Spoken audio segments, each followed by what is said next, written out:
संवेदना का प्रश्न है। इसमें जमा खर्च, किसको कितना लाभ, तर्क करेंगे आप, तर्क से इसका हल नहीं है। आरक्षण वगैरह वगैरह ये जो विषय है, ये विषय तभी समझ में आते हैं जब मन में संवेदना हो। हमारे जातिगत आरक्षण पर प्रस्ताव है। पहली बार जब प्रस्ताव हुआ तब जैसा समाज में घमासान चलता है इसको लेकर, वैसा घमासान हमारे यहाँ भी चला है ना। घमासान मारपीट नहीं, लेकिन दो परस्पर एकदम सिरे से अलग विरोधी मत और उनका विवाद। तो सरसंघ चालक हमारे बाला साहब जी थे उस समय।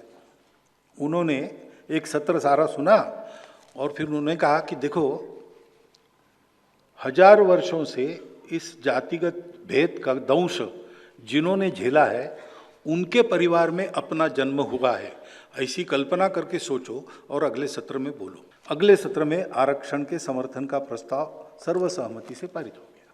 ये संवेदना का प्रश्न है। इसमें जमा खर्च, किसको कितना लाभ, तर्क करेंगे आप, तर्क से इसका हल नहीं है। अन्याय हुआ, परिमार्जन होना चाहिए, ये भी एक तर्क है।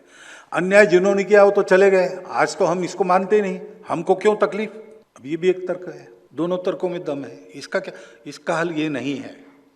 दीनदयाल जी उपाध्याय ने बताया कि भाई खड्डे में कोई गिरा है और उसको ऊपर निकालना है, तो जो खड्डे में गिरा है वो हाथ ऊपर करेगा, अपने पंजों पर खड़ा रह के ऊंचा होने का प्रयास करेगा, और ऊपर जो है वो नीचे झुक के उसको हाथ देगा, तभी होगा। इसकी आवश्यकता है। ये जो बाहर से वाद विवाद चलते सारे इन विषयों के बारे में, उसमें तर्क चलता है। लेकिन मैं कहता हूँ, मैं सार्वजनिक रूप से कहता हूँ, युवकों से बात करते हुए करता हूँ कि भाई अगर 1000 वर्ष हमारे लोगों ने ये झेला है, तो हमारे लोग हैं, उनको ऊपर लाने के लिए अगर 200 वर्ष हमने झेला तो क्या फर्क पड़ेगा। अपने लोगों के लिए कुछ छोड़ना होता है भाई, यही धर्म है ना। परसों धर्म की इसमें उदाहरण दिया मैंने, शिबी राणा ने अपना मांस काट के दिया, तो हम कुछ छोड़ेंगे तब हमारे सब लोगों को मिलेगा, तो इसलिए करो, कुछ बात नहीं, होगा थोड़ा नुकसान। ये जब तक भावना नहीं आती तब इस बात को समझ नहीं सकते। संविधान सम्मत जितना आरक्षण है उसको संघ का पहले से समर्थन है, सदा रहेगा।